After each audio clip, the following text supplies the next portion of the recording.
السلام عليكم، أنا منى دهب من سيركل بي ار ان اف ار. وانا احمد يوسف من سيركل بي ار ان اف ار. تعرف يعني ايه انك تكون بي ار ان اف ار؟ يعني انت الشخص اللي بيمثل التيم قدام الناس.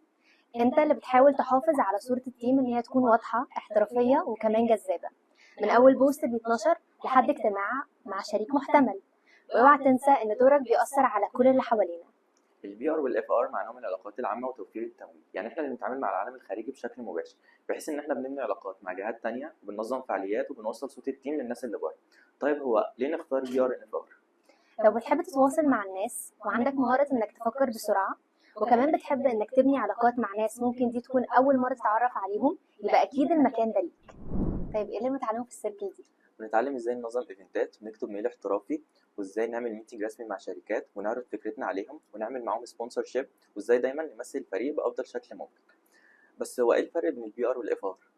البي ار بيركز على ازاي يظهر التيم قدام الناس، يعني ازاي نكون معروفين، ازاي نظهر للناس دي، وكمان ازاي نكتسب ثقتهم.